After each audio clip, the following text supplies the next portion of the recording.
হরে কৃষ্ণ।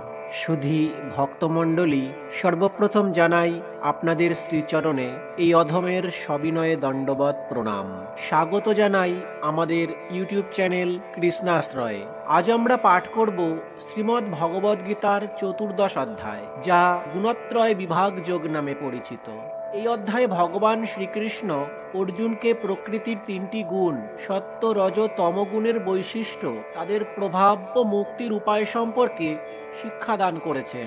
এই জ্ঞান আমাদের জীবনের সত্য উপলব্ধিতে সহায়তা করবে। পাঠের শুরুতে আমরা মঙ্গলাচরণ করে নেব, যা আমাদের চিত্তকে পবিত্র ও একাগ্র করবে। ওম অজ্ঞানতিমিরন্ধস্য জ্ঞানাঞ্জনং শলাকয়া চক্ষুরুন্মীলিतं येन তস্मै শ্রীগুরবে নমঃ।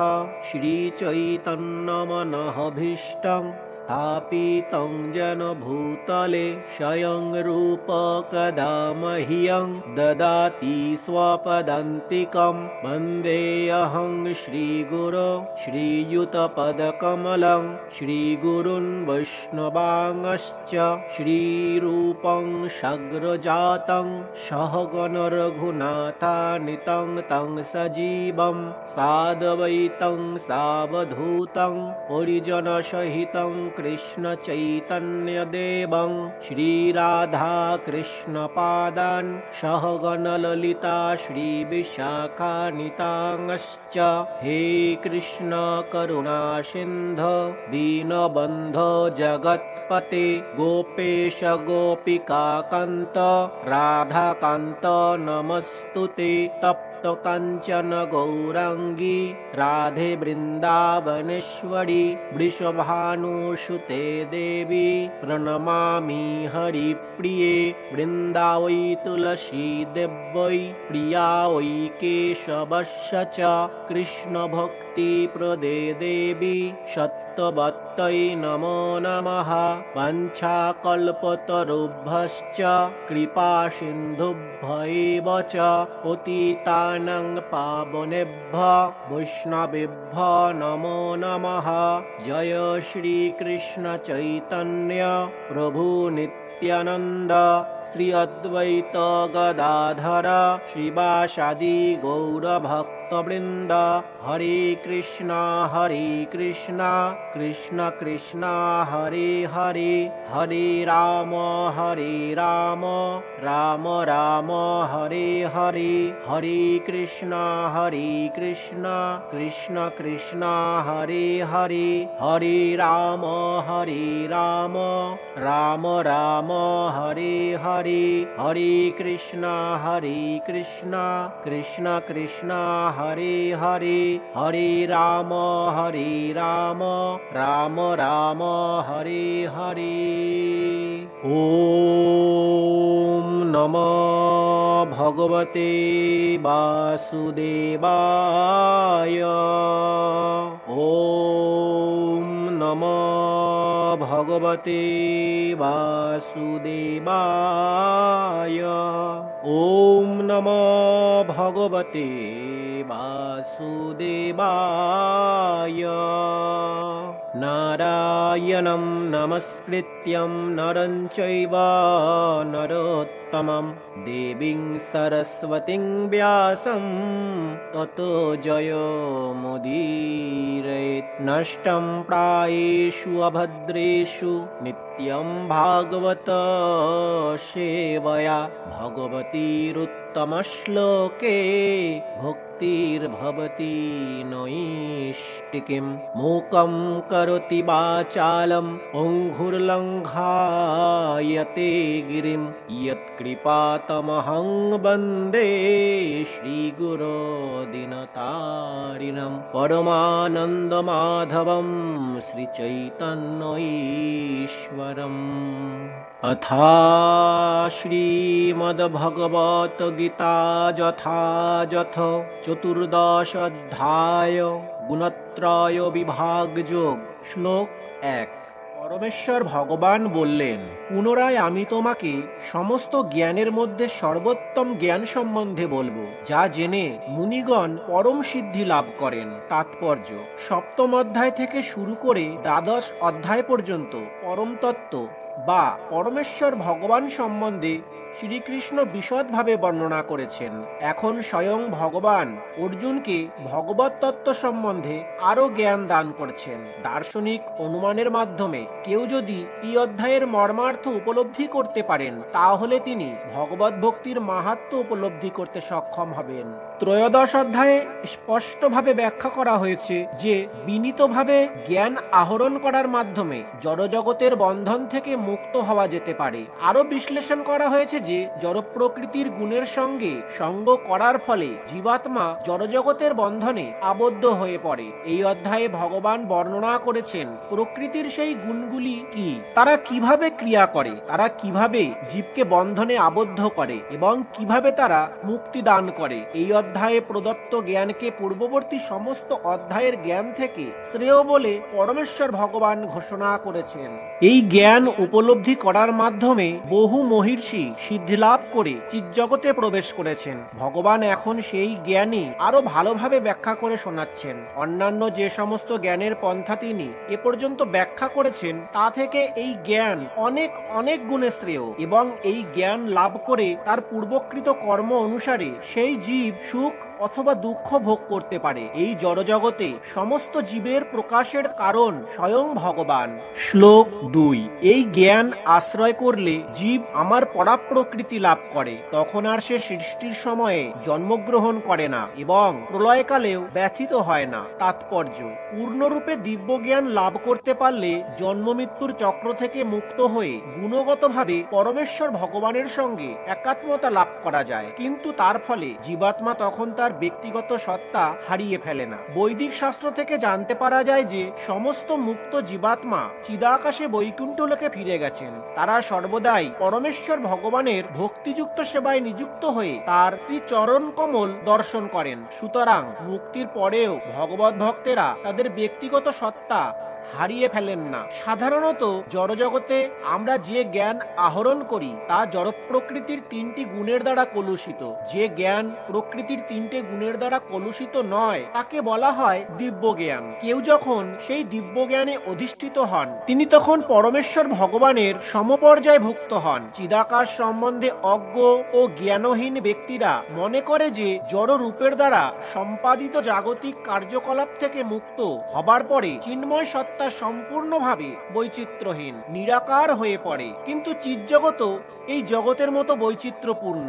এই সম্বন্ধে অজ্ঞ ব্যক্তিরাই মনে করে যে চিন্ময় অস্তিত্ব জড় বৈচিত্র্যের ঠিক বিপরীত। কিন্তু প্রকৃতপক্ষে চিন্ময় ভগবত ধামে প্রবেশ করলে জীব তার চিন্ময় রূপ প্রাপ্ত হয়। সেখানে তার সমস্ত কার্যকলাপ হয়ে ওঠে চিন্ময়। এই চিন্ময় অবস্থাকে বলা হয় ভক্তি জীবন। চিৎজগতের পরিবেশ সম্বন্ধে বলা হয় যে তা কলুষমুক্ত এবং সেখানে সকলেই গুণগতভাবে পরমেশ্বর ভগবানের সমপর্যায় ভুক্ত। প্রকার জ্ঞান আহরণ করতে হলে অবশ্যই দিব্য গুণাবলীতে বিভূষিত হতে হবে। এভাবে দিব্য গুণাবলীর বিকাশ সাধন করার ফলে এই জড়জগতের সৃষ্টি বা বিনাশ কোনটির দ্বারাই প্রভাবিত হতে হয় না। শ্লোক 3। হে ভারত, প্রকৃতি নামক ব্রহ্ম আমার গর্ভাধানের স্থান এবং সেই ব্রহ্মে আমি গর্ভাধান করি, যার ফলে সমস্ত জীবের জন্ম হয়। তাৎপর্য: জড়জগৎ সম্বন্ধে এটি একটি ব্যাখ্যা। ক্ষেত্র ও ক্ষেত্রজ্ঞ বা দেহ ও আত্মার সমন্বয়ের ফলেই সবকিছু ঘটছে। জড় প্রকৃতি ও জীবাত্মার সমন্বয় স্বয়ং ভগবানের ইচ্ছার প্রভাবেই সাধিত হয়। মহত্তত্ত্বই সমগ্র জড় প্রকাশের সামগ্রিক কারণ, আর প্রকৃতির তিনটি গুণ সমন্বিত জড় প্রকাশের সামগ্রিক উপাদানকে কখনো কখনো ব্রহ্ম বলা হয়। পরমেশ্বর ভগবান সেই মহত্তত্ত্বকে গর্ভবতী করেন এবং তার ফলে অসংখ্য ব্রহ্মাণ্ডের প্রকাশ হয়। বৈদিক শাস্ত্রে এই মহত্তত্ত্বকে ব্রহ্ম বলে বর্ণনা করা হয়েছে। পরমেশ্বর জীবাত্মা সমূহকে সেই ব্রহ্মের গর্ভে সঞ্চারিত করেন। মাটি, জল, অগ্নি, বায়ু আদি 24টি উপাদানের সব কয়েকটি জড়শক্তি এবং তারা মহৎ ব্রহ্ম নামক জড় প্রকৃতিতে গঠন করে। সপ্তম অধ্যায়ে বর্ণনা করা হয়েছে এই জড় প্রকৃতির ঊর্ধ্বে রয়েছে পরাপ্রকৃতি বা জীবভূত। পরমেশ্বর ভগবানের ইচ্ছার প্রভাবে জড় প্রকৃতিতে পরাপ্রকৃতি মিশ্রিত হয়েছে এবং তাই এই জড় প্রকৃতিতে সমস্ত জীবের জন্ম হয়েছে। কাকড়া বিছা চালের গাদায় ডিম পাড়ে, আর তাই অনেক সময় বলা হয় চাল থেকে কাকড়া বিছার জন্ম হয়, কিন্তু চাল থেকে কখনো কাকড়া বিছার জন্ম হয় না। প্রকৃতপক্ষে মা বিছা সেই ডিমগুলি পেড়েছিল। তেমনি জড় প্রকৃতি জীবের জন্মের কারণ নয়। পরমেশ্বর ভগবান বীজ প্রদান করেন এবং আপাত দৃষ্টিতে মনে হয় যেন জড় প্রকৃতি থেকে সমস্ত জীব উদ্ভূত হলো। এভাবেই প্রতিটি জীব তার পূর্বকৃত কর্ম অনুসারে জড় প্রকৃতির দ্বারা সৃষ্ট ভিন্ন ভিন্ন দেহ প্রাপ্ত হয়, যাতে তার পূর্বকৃত কর্ম অনুসারে সেই জীব সুখ অথবা দুঃখ ভোগ করতে পারে। এই জড় জগতে সমস্ত জীবের প্রকাশের কারণ স্বয়ং ভগবান। শ্লোক 4। হে কৌন্তেয়, সকল যোনিতে বিভিন্ন প্রজাতির যে সমস্ত মূর্তি প্রকাশিত হয়, ব্রহ্মরূপী যোনি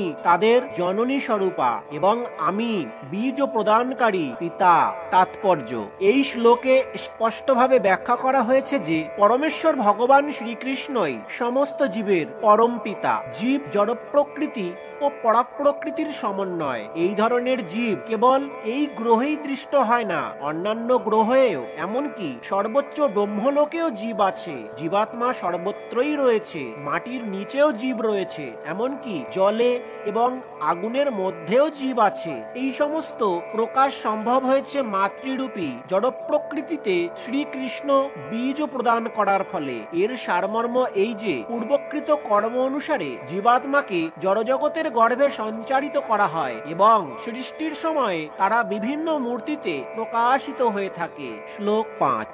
হে মহাবীর, জড় প্রকৃতি থেকে জাত সত্য, রজ ও তম এই তিনটি গুণ দেহের মধ্যে অবস্থিত অব্যয় জীবকে আবদ্ধ করে। তাৎপর্য: জীবাত্মা যেহেতু চিন্ময়, তাই জড় প্রকৃতির সঙ্গে তার কোনো সম্পর্ক নেই, কিন্তু তবুও জড়জগতের বন্ধনে আবদ্ধ হয়ে পড়ার ফলে সে জড় প্রকৃতির তিনটি গুণের দ্বারা কবলিত হয়ে কর্ম করছে। জীব যেহেতু বিভিন্ন প্রকৃতি অনুসারে ভিন্ন ভিন্ন দেহ প্রাপ্ত হয়, তাই সেই প্রকৃতি অনুসারে তারা কর্ম করতে বাধ্য হয়। নানা রকম সুখ ও দুঃখের সেটি প্রকৃত কারণ। শ্লোক 6।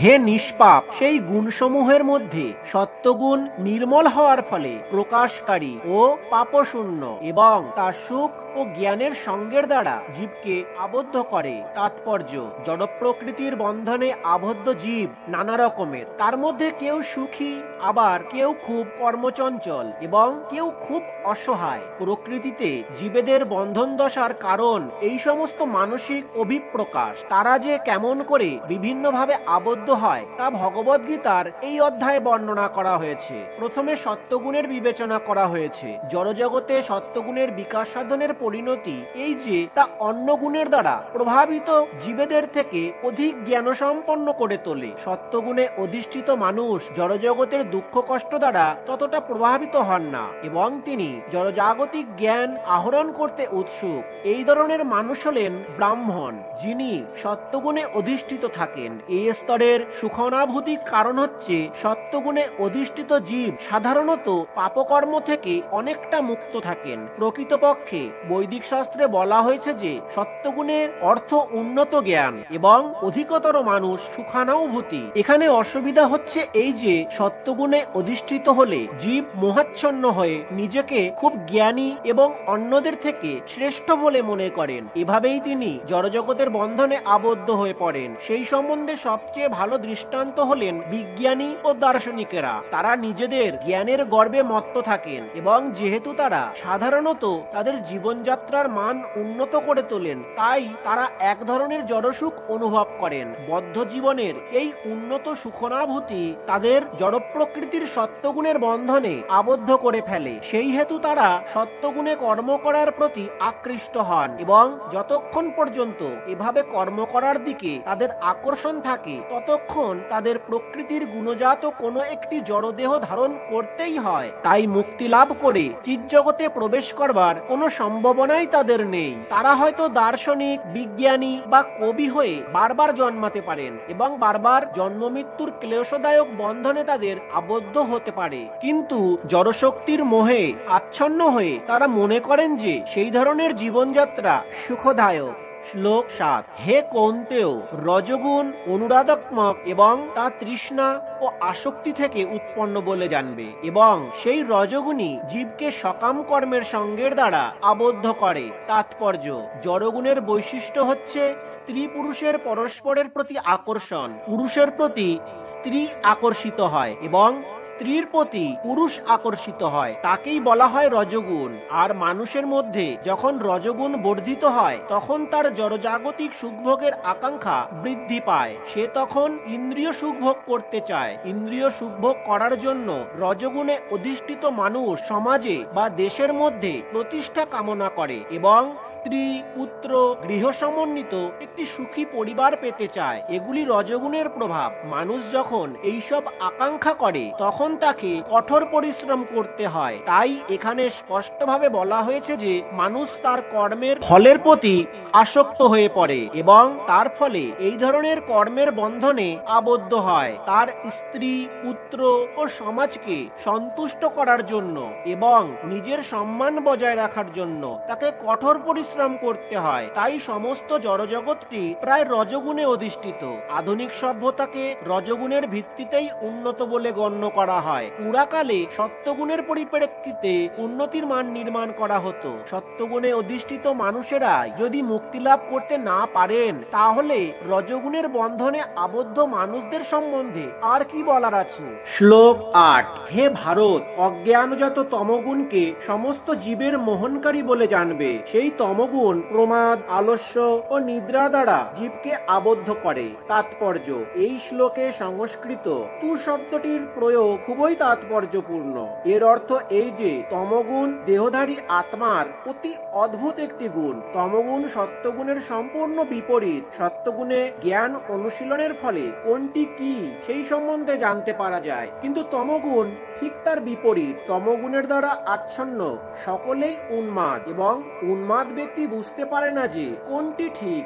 উন্নতি সাধন করার পরিবর্তে সে অধপতিত হয়। বৈদিক শাস্ত্রে তমগুণের বর্ণনা করে বলা হয়েছে, তমগুণের দ্বারা আচ্ছন্ন হয়ে পড়লে বস্তুর যথার্থতা নির্ধারণ করতে পারা যায় না। যেমন সকলেই জানে যে তার পিতামহ মারা গেছেন এবং তাই সেও একদিন মারা যাবে, কারণ মানুষ মরণশীল। তার দ্বারা জাত সন্তান সন্ততিরাও একদিন মারা যাবে, কারণ মানুষ মরণশীল। সুতরাং সকলেরই মৃত্যু অবধারিত।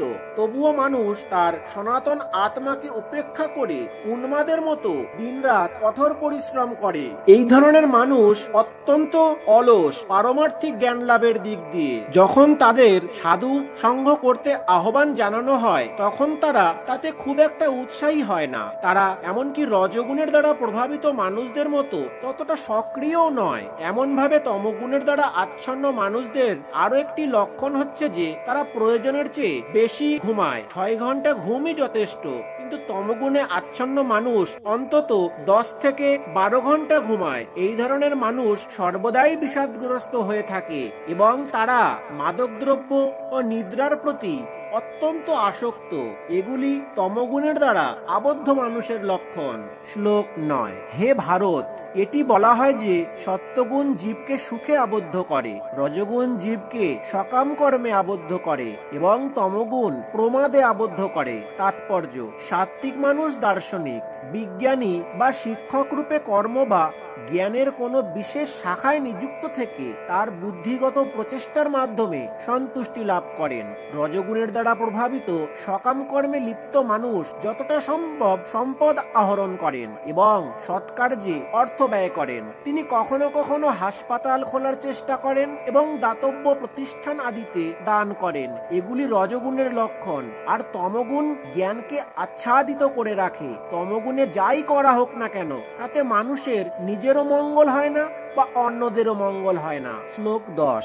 হে ভারত, কখনো কখনো রজ ও তমগুণকে পরাভূত করে সত্যগুণ প্রবল হয়, কখনো সত্য ও তমগুণকে পরাভূত করে রজগুণ প্রবল হয়, এবং সেইভাবেই আবার কখনো সত্য ও রজগুণকে পরাভূত করে তমগুণ প্রবল হয়। তাৎপর্য: যখন রজগুণের প্রাধান্য হয় তখন সত্য ও তমগুণ পরাভূত হয়। সত্যগুণের যখন প্রাধান্য হয় তখন তম ও রজগুণ পরাভূত হয়। আর যখন তমগুণের প্রাধান্য হয় তখন রজ ও সতগুণ পরাভূত হয়। এই প্রতিযোগিতা সব সময় চলছে। তাই যিনি কৃষ্ণ ভাবনায় উন্নতি সাধন করতে সংকল্পবদ্ধ, তাকে এই তিনটি গুণই অতিক্রম করতে হবে। মানুষের আচরণ কার্যকলাপে আহারাদিতে কোনো না কোনো গুণের প্রাধান্য লক্ষিত হয়। পরবর্তী অধ্যায়গুলিতে সেই সম্বন্ধে ব্যাখ্যা করা হবে। কিন্তু কেউ যদি ইচ্ছা করে তাহলে তিনি অনুশীলনের মাধ্যমে সত্যগুণকে বিকশিত করে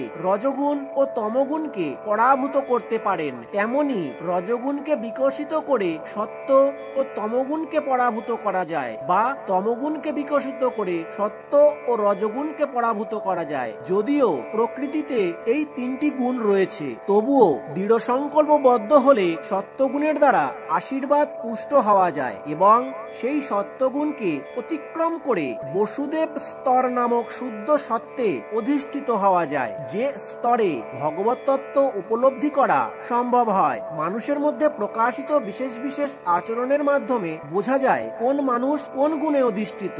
শ্লোক 11। যখন এই দেহের সব কয়টি দ্বারে জ্ঞানের প্রকাশ হয় তখন সত্যগুণ বর্ধিত হয়েছে বলে জানবে। তাৎপর্য: দেহে 9টি দ্বার আছে, 2টি চক্ষু, 2টি কর্ণ, 2টি নাসারন্ধ্র, মুখ, উপস্থ ও পায়ু। যখন প্রতিটি দ্বারে সত্যগুণের বিকাশ হয় তখন বুঝতে হবে যে সেই মানুষ সত্যগুণে অধিষ্ঠিত হয়েছেন। সত্যগুণে অধিষ্ঠিত হলে যথাযথভাবে দর্শন করা যাবে, যথাযথভাবে শ্রবণ করা যায় এবং যথাযথভাবে স্বাদ গ্রহণ করা যায়। মানুষ তখন অন্তরে ও বাইরে নির্মল হন। প্রতিটি দ্বারেই তখন সুখের লক্ষণ প্রকাশিত হয় এবং সেটি সাত্ত্বিক অবস্থা।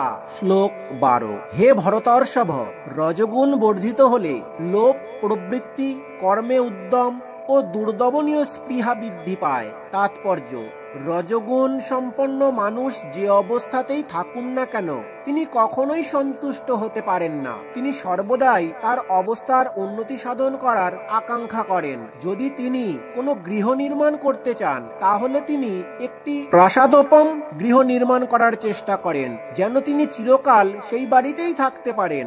আর ইন্দ্রিয় সুখভোগের ব্যাপারে তার প্রচন্ড স্পৃহা থাকে। ইন্দ্রিয় সুখভোগের কোনো শেষ নেই। তিনি সর্বদাই তার পরিবারের সঙ্গে থেকে এবং তার বাড়িতে বাস করে ইন্দ্রিয় সুখ ভোগ করে যেতে চান। তারা কখনোই নিবৃত্ত হয় না। এই সমস্ত লক্ষণগুলি রজগুণের বৈশিষ্ট্য বলে বুঝতে হবে। শ্লোক 13। হে কুরুনন্দন, তমগুণ বর্ধিত হলে অজ্ঞানন্ধকার, নিষ্ক্রিয়তা, প্রমাদ ও মোহ উৎপন্ন হয়। তাৎপর্য: বুদ্ধিবৃত্তির মাধ্যমে আলোকের প্রকাশ না হলে জ্ঞানের অভাব হয়। তামসিক মানুষ বিধিবদ্ধ নিয়মের দ্বারা পরিচালিত হয়ে কখনোই কর্ম করে না। সে নিজের খেয়াল খুশি মতো উদ্দেশ্যবিহীনভাবে আচরণ করে। যদি তার কাজ করার ক্ষমতাও থাকে তবুও সে অন্যরকম প্রচেষ্টা করে না। তাকে বলা হয় মোহ। যদিও চেতনা আছে তবুও তার জীবন নিষ্ক্রিয়। এগুলি তমগুণ সম্পন্ন মানুষের লক্ষণ। শ্লোক 14। সত্যগুণ বৃদ্ধিপ্রাপ্তকালে দেহত্যাগ করলে দেহধারী জীব মহর্ষিদের নির্মল উচ্চতর লোকসমূহ লাভ করেন। তাৎপর্য: সাত্ত্বিক মানুষেরা ব্রহ্মলোক বা জনলোক আদি উচ্চতর গ্রহলোকে গমন করেন এবং সেখানে দৈব সুখ উপভোগ করেন। এখানে অম্লান কথাটি অত্যন্ত তাৎপর্যপূর্ণ। এর অর্থ রজ ও তমগুণ থেকে মুক্ত। জড়জগৎ কলুষিত, কিন্তু সত্যগুণ জড়জগতের সবচেয়ে নিষ্কলুষ অবস্থা। বিভিন্ন জীবের জন্য বিভিন্ন রকমের গ্রহলোক আছে। সত্যগুণে যাদের মৃত্যু হয় তারা মহর্ষি ও মহান ভক্তদের বসতি স্বরূপ উচ্চতর লোকে উন্নীত হন। শ্লোক 15। রজগুণে মৃত্যু হলে কর্মাসক্ত মনুষ্যকুলে জন্ম হয়, তেমনি তমগুণে মৃত্যু হলে পশুজনিতে জন্ম হয়। তাৎপর্য: কিছু লোক মনে করে যে মনুষ্য জীবন লাভ করলে আর অধপতন হয় না। এই ধারণা ভ্রান্ত। এই শ্লোকে বলা হয়েছে যে কেউ যদি তমগুণের দ্বারা আচ্ছন্ন হয়ে জীবনযাপন করে তাহলে মৃত্যুর পরে তার আত্মা অধপতিত হয়ে পশুজনি প্রাপ্ত হয়। সেই অবস্থা থেকে তাকে আবার ক্রম বিবর্তনের মাধ্যমে উন্নত হতে হতে মনুষ্য শরীর প্রাপ্ত হতে হবে। তাই মনুষ্য শরীরের গুরুত্ব যারা উপলব্ধি করতে পেরেছেন তাদের উচিত সাত্ত্বিক আচরণ করা এবং সাধুসঙ্গে সমস্ত গুণগুলি অতিক্রম করে কৃষ্ণ ভাবনায় অধিষ্ঠিত হওয়া। সেটি মানব জীবনের উদ্দেশ্য।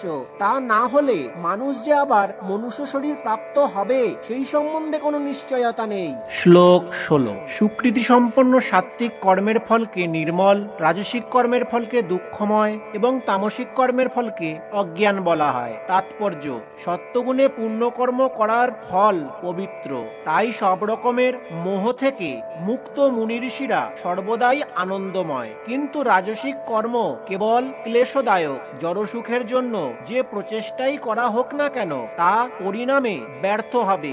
দৃষ্টান্ত স্বরূপে বলা যায়, যদি কেউ গগনচুম্বী অট্টালিকা তৈরি করতে চায় তাহলে সেটি তৈরি করবার জন্য বহু মানুষকে বহু রকম ক্লেশ স্বীকার করতে হয়। বাড়িটি যে তৈরি করেছে তাকে অনেক কষ্টে প্রচুর অর্থ জোগাড় করতে হয়। যাদের দিয়ে সে বাড়ি তৈরির কাজ করাচ্ছে তাদের কঠোর পরিশ্রম করতে হয়। সবটাই ক্লেশদায়ক। তাই ভগবদ গীতায় বলা হয়েছে, রজগুণের প্রভাবে যে কার্যই করা হোক না কেন তাতে সুনিশ্চিতভাবে বিপুল দুঃখ জড়িয়ে রয়েছে। তাতে হয়তো তথাকথিত একটু মানসিক সুখ থাকতে পারে, কিন্তু বাড়িটি আমার অথবা এই ধনসম্পদ আমার, কিন্তু এটি যথার্থ সুখ নয়। তমগুণের দ্বারা প্রভাবিত হয়ে যে কর্ম মানুষ করে সে অজ্ঞান এবং তার সমস্ত কর্মের ফলস্বরূপ সে বর্তমানে দুঃখ ভোগ করে এবং ভবিষ্যতে পশুজন্ম প্রাপ্ত হয়। পশুজীবন সর্বদাই দুঃখময়, কিন্তু মায়ার দ্বারা মোহাচ্ছন্ন হয়ে পড়ার ফলে পশুরা সেটি বুঝতে পারে না। তমগুণের দ্বারা আচ্ছন্ন থাকার ফলেই মানুষ নিরীহ পশুদের হত্যা করে। পশুঘাতক জানে না যে ভবিষ্যতে সেই পশুগুলি উপযুক্ত দেহপ্রাপ্ত হয়ে তাদেরও হত্যা করবে। সেটি প্রকৃতির নিয়ম। মানব সমাজে কেউ যদি কোনো মানুষকে হত্যা করে তাহলে তার ফাঁসি হয়। সেটি রাষ্ট্রের নিয়ম। অজ্ঞতার ফলে মানুষ বুঝতে পারে না যে পরমেশ্বরের দ্বারা নিয়ন্ত্রিত একটি পূর্ণ রাজ্য রয়েছে। প্রতিটি প্রাণী পরমেশ্বর ভগবানের সন্তান এবং একটি পিঁপড়ে হত্যা করা হলেও তিনি সেটি বরদাস্ত করেন না। সেই জন্য আমাদের মাসুল দিতে হবে। তাই রসনা তৃপ্তির জন্য পশু হত্যা করা নিকৃষ্টতম অজ্ঞতা। মানুষের পশু হত্যা করার কোনো প্রয়োজনীয়তা নেই, কারণ মানুষের জন্য ভগবান কত সুন্দর সুন্দর জিনিস দিয়েছেন। কিন্তু তা সত্ত্বেও কেউ যদি পশু মাংস আহারে প্রবৃত্ত হয় তাহলে বুঝতে হবে সে তমগুণের দ্বারা আচ্ছন্ন হয়ে কর্ম করছে এবং তার ভবিষ্যৎ অত্যন্ত অন্ধকারাচ্ছন্ন করে তুলছে। সব রকম পশু হত্যার মধ্যে গোহত্যা সবচেয়ে জঘন্যতম কার্য, কারণ দুগ্ধদানের মাধ্যমে গাভী আমাদের সব রকমের সুখ প্রদান করে থাকে। গোহত্যা সব রকমের পাপকর্মের মধ্যে সবচেয়ে নিকৃষ্টতম অপরাধ। গাভীর দুধের দ্বারা সর্বতভাবে প্রীতিলাভ করবার পরও যে মানুষ গোহত্যা করতে চায় সে অত্যন্ত গভীরভাবে তমসাচ্ছন্ন।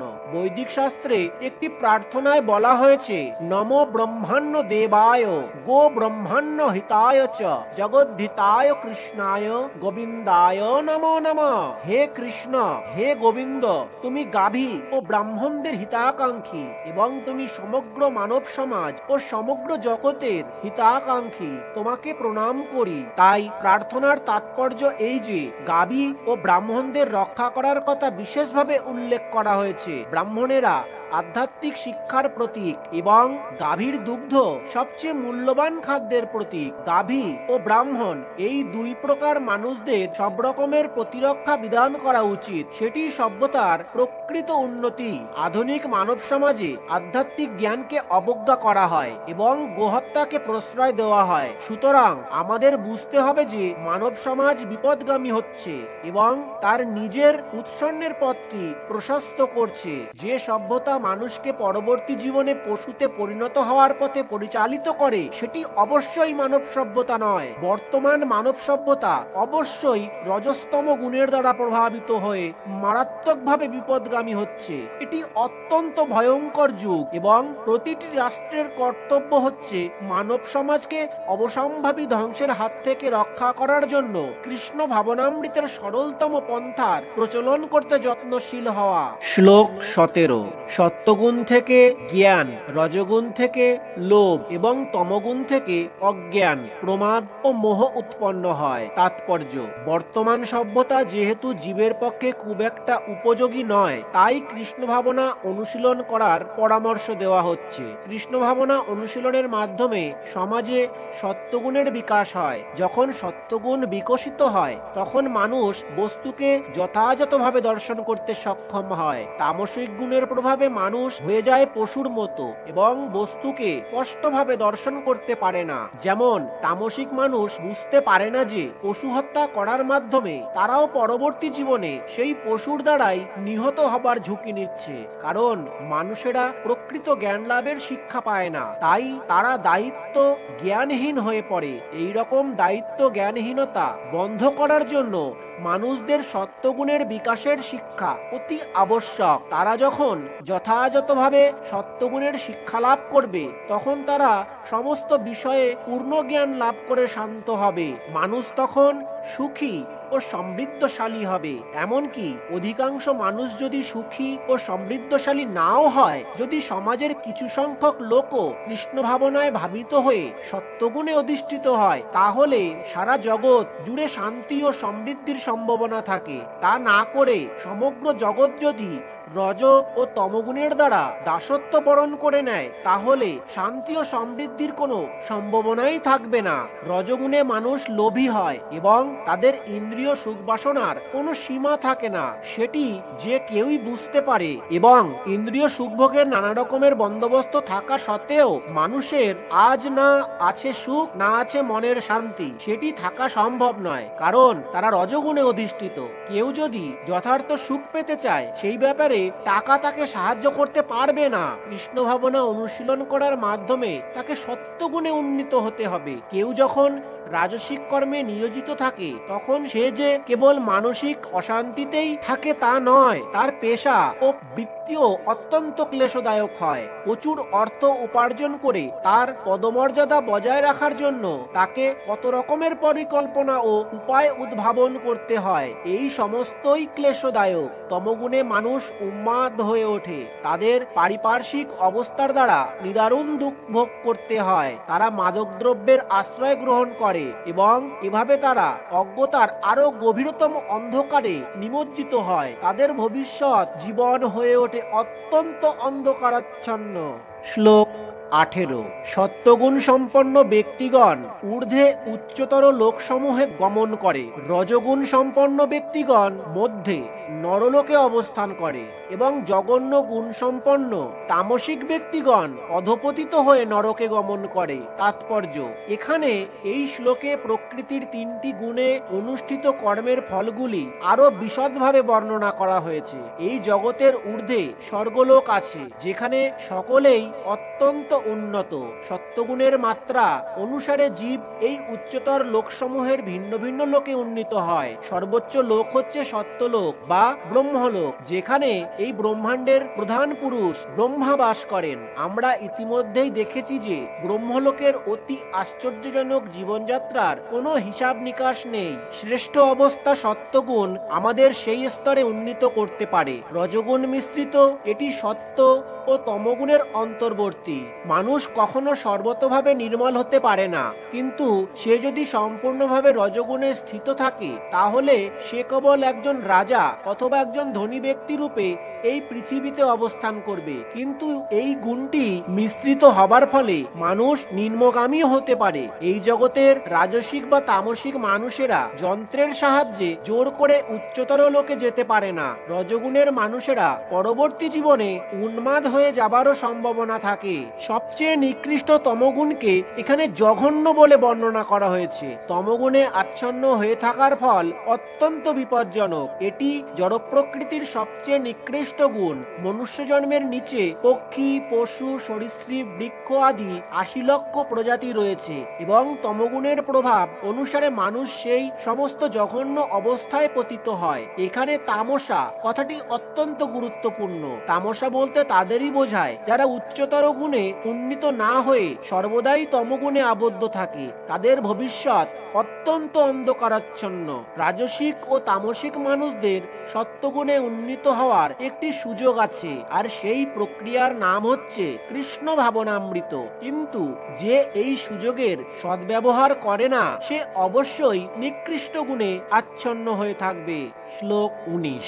যখন কেউ দর্শন করেন যে প্রকৃতির গুণসমূহ ব্যতীত কর্মে অন্য কোনো কর্তা নেই এবং যখন তিনি এই সমস্ত গুণের অতীত পরমেশ্বর ভগবানকে জানতে পারেন, তখন তিনি আমার অতএব ভগবানের পরাপ্রকৃতি লাভ করেন। তাৎপর্য: প্রকৃত তত্ত্বজ্ঞানী পুরুষের কাছ থেকে জড় প্রকৃতির গুণগুলি সম্বন্ধে যথার্থভাবে অবগত হওয়ার ফলে গুণের প্রভাব থেকে সম্পূর্ণভাবে মুক্ত হওয়া যায়। প্রকৃত গুরুদেব হলেন শ্রীকৃষ্ণ এবং এই দিব্য জ্ঞান তিনি অর্জুনকে দান করেছেন। তেমনি যারা সম্পূর্ণরূপে কৃষ্ণ ভাবনাময় তাদের কাছ থেকেই প্রকৃতির গুণের পরিপ্রেক্ষিতে কর্ম সম্বন্ধীয় এই বিজ্ঞানের শিক্ষা লাভ করা উচিত। তা না হলে জীবন বিপদগামী হবে। সদ্গুরুর কাছ থেকে শিক্ষা লাভ করার মাধ্যমে জীব তার চিন্ময় স্বরূপ, তার জড়দেহ, তার ইন্দ্রিয় সমূহ, তার বদ্ধ অবস্থা ও জড় প্রকৃতির গুণের দ্বারা তার মোহাচ্ছন্নতা সম্বন্ধে অবগত হতে পারে। এই সমস্ত গুণের দ্বারা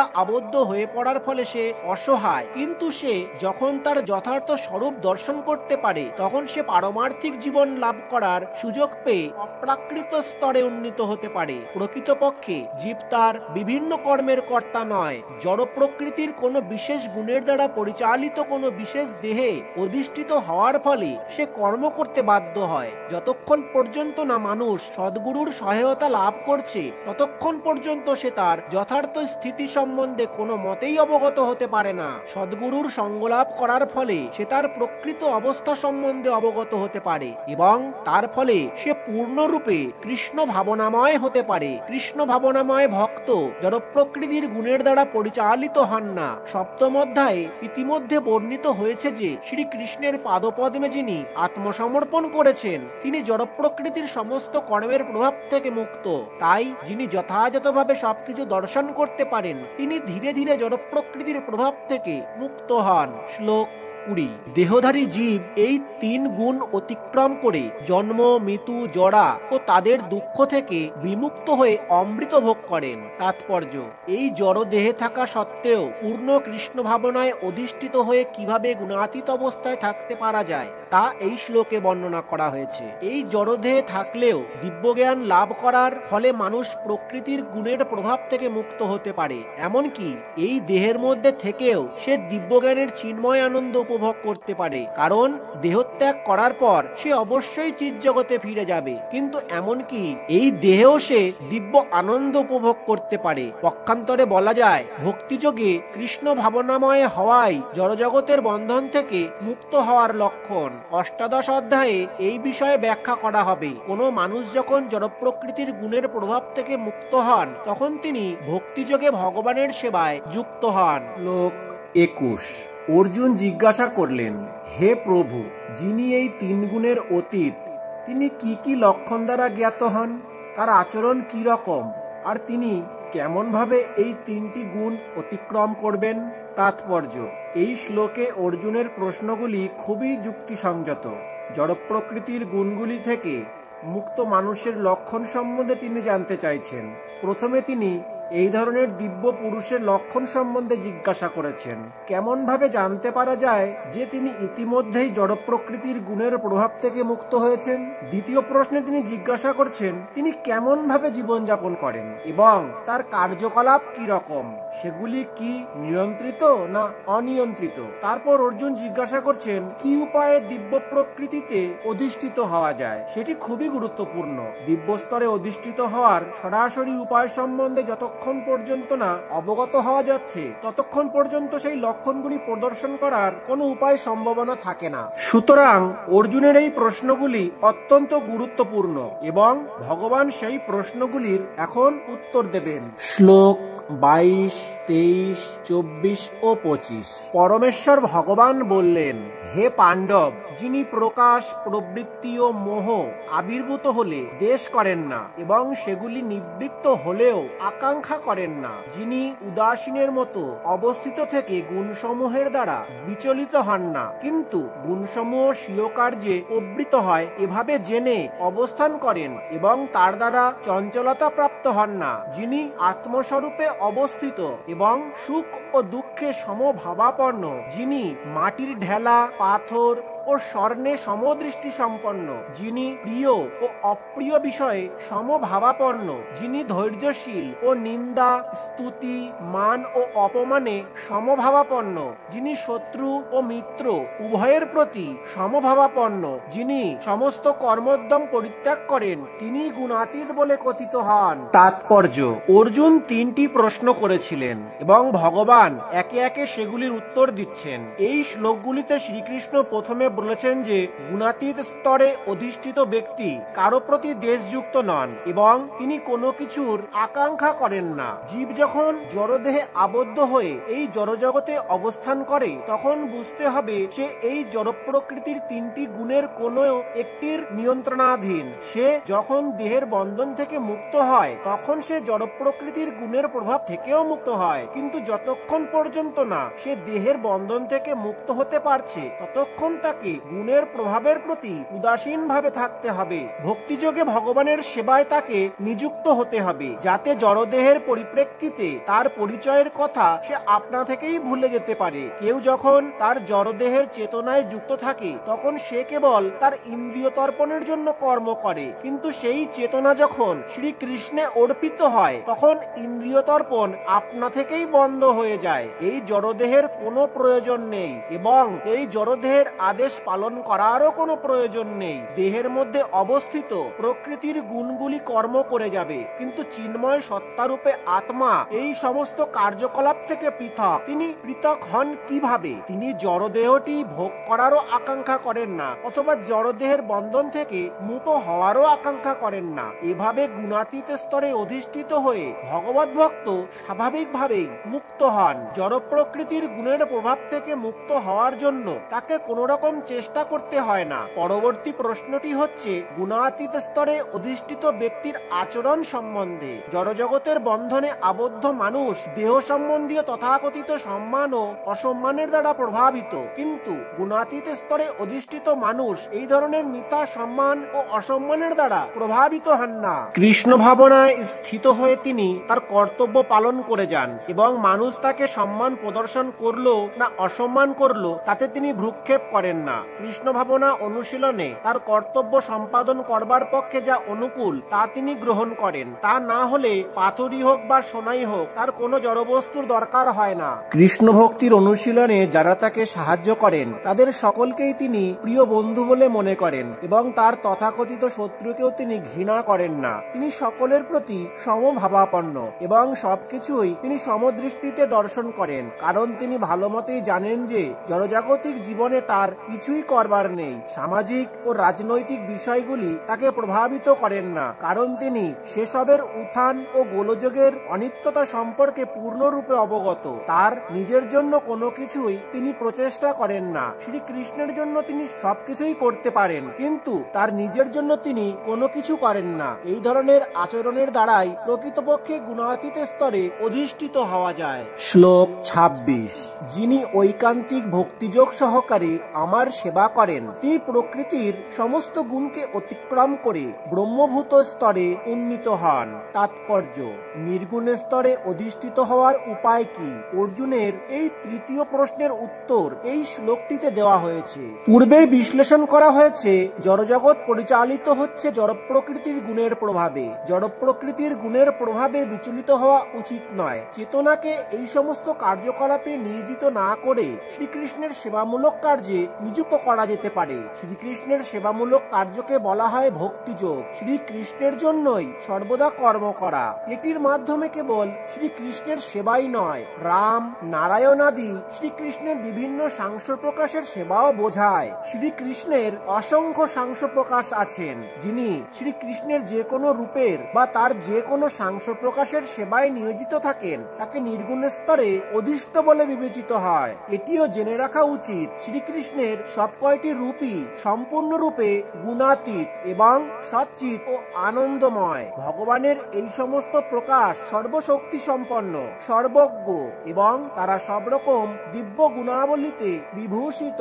সুতরাং কেউ যখন দৃঢ় প্রত্যয়ের সঙ্গে শ্রীকৃষ্ণের বা তার সাংসার প্রকাশের সেবায় নিজেকে নিযুক্ত করেন, তখন তিনি অনায়াসে অনতিক্রম জড় প্রকৃতির গুণগুলি অতিক্রম করতে পারেন। সপ্তম অধ্যায়ে সেই কথা ইতিপূর্বে ব্যাখ্যা করা হয়েছে। কেউ যখন শ্রীকৃষ্ণের চরণে আত্মসমর্পণ করেন, তিনি তৎক্ষণাৎ জড় প্রকৃতির গুণের প্রভাব থেকে মুক্ত হন। কৃষ্ণ ভাবনায় বা কৃষ্ণ ভক্তিতে যুক্ত হওয়ার অর্থ শ্রীকৃষ্ণের মতো হওয়া। ভগবান বলেছেন যে তার স্বরূপ সচিত ও আনন্দময় এবং জীব পরমেশ্বর ভগবানের বিভিন্নাংশ, ঠিক যেমন সোনার কণা ও সোনার খনির অংশ।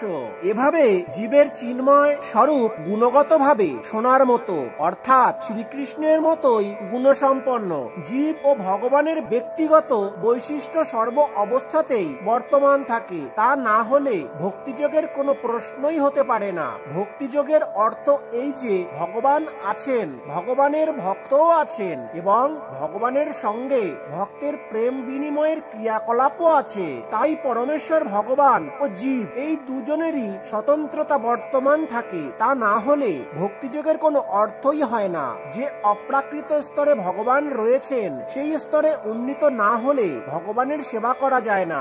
রাজার সচিব হতে হলে উপযুক্ত গুণ অর্জন করতে হবে। এভাবে সেই গুণ হচ্ছে ব্রহ্মভূত স্তরে অধিষ্ঠিত হওয়া অথবা সব রকমের জড়কলুষ থেকে মুক্ত হওয়া। বৈদিক শাস্ত্রে বলা হয়েছে ব্রহ্মে পর্যবসিত হওয়ার মাধ্যমে পরম ব্রহ্মকে প্রাপ্ত হওয়া যায়, অর্থাৎ গুণগতভাবে ব্রহ্মের সঙ্গে এক হতে হবে। ব্রহ্মস্তর প্রাপ্ত হওয়ার পর একজন স্বতন্ত্র আত্মারূপে জীব তার শাশ্বত ব্রহ্ম পরিচয় হারিয়ে ফেলে না।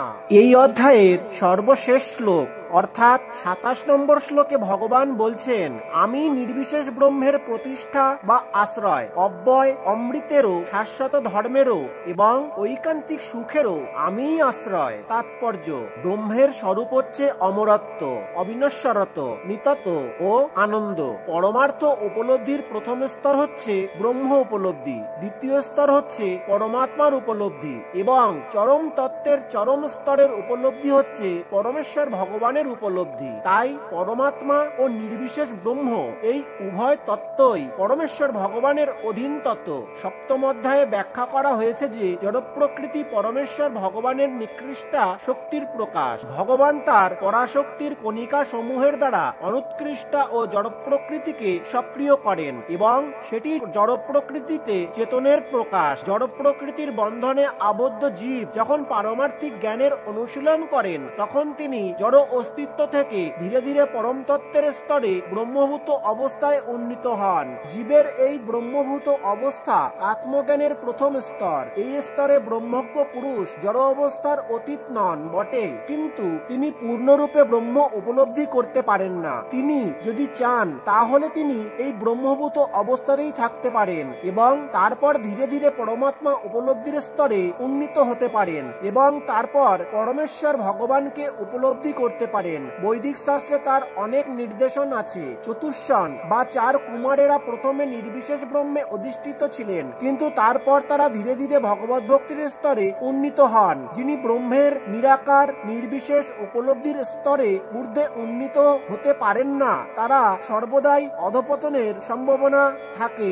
শ্রীমদ্ ভাগবতে আরো বলা হয়েছে যে কেউ নির্বিশেষ ব্রহ্ম উপলব্ধির স্তরে উপনীত হওয়া সত্ত্বেও আরো অগ্রসর হয়ে পরমেশ্বর ভগবানের সম্বন্ধে জানতে না পারলে তার চেতনা পূর্ণরূপে নির্মল হয় না। সুতরাং ভক্তিযোগে ভগবানের সেবায় যুক্ত না হলে ব্রহ্ম উপলব্ধির স্তরে উন্নীত হওয়ার পরেও পতনের সম্ভাবনা থাকে। বৈদিক শাস্ত্রে এটিও বলা হয়েছে, রস বৈশ রসং বায়ং লব্ধানন্দী ভবতি। কেউ যখন সমস্ত রসের আধার পরমেশ্বর ভগবান শ্রীকৃষ্ণকে জানতে পারেন, তখন তিনি দিব্য আনন্দ লাভ করতে পারেন। পরমেশ্বর ভগবান সরৈশ্বর্যপূর্ণ এবং ভক্ত যখন তার সমীপবর্তী হন, তখন তার সরৈশ্বর্য বিনিময় হয়। রাজার সেবক রাজার সঙ্গে প্রায় একই পর্যায়ভূত হয়ে আনন্দ উপভোগ করেন। তেমনি ভক্তিযোগে ভগবানের সেবা করলে শাশ্বত আনন্দ, অক্ষয় সুখ ও নিত্য জীবন লাভ করা যায়। ইতি গুণত্রয় বিভাগযোগ নামক শ্রীমদ্ ভগবদ গীতার 14 অধ্যায়ের ভক্তি বেদান্ত তাৎপর্য সমাপ্ত। আমরা আজ শ্রীমদ্ ভগবদ গীতার 14 অধ্যায় পাঠ করলাম। এই অধ্যায়ে ভগবান শ্রীকৃষ্ণ আমাদের প্রকৃতির 3টি গুণের আসল স্বরূপ বোঝালেন এবং কিভাবে গুণের বন্ধন থেকে মুক্ত হয়ে পরম ব্রহ্ম অর্জন করা যায় তা শিখিয়েছেন। আপনাদের যদি এই পাঠ ভালো লেগে থাকে তাহলে আমাদের চ্যানেল কৃষ্ণাশ্রয়কে সাবস্ক্রাইব করুন, শেয়ার করুন এবং আপনাদের মূল্যবান মতামত জানান। ভবিষ্যতেও আরো গীতার পাঠ এবং আলোচনা নিয়ে আসব। সর্বশেষে আমরা প্রার্থনা করব, হরে কৃষ্ণ কৃষ্ণ কৃষ্ণ হরে হরে, হরে রাম রাম রাম হরে হরে। হরি ওম তৎসৎ। আজকের ভিডিওতে এই পর্যন্তই। পরবর্তী ভিডিওতে আবার দেখা হবে। ততক্ষণ ভালো থাকুন, সুস্থ থাকুন, কৃষ্ণ ভাবনায় মগ্ন থাকুন। হরে কৃষ্ণ।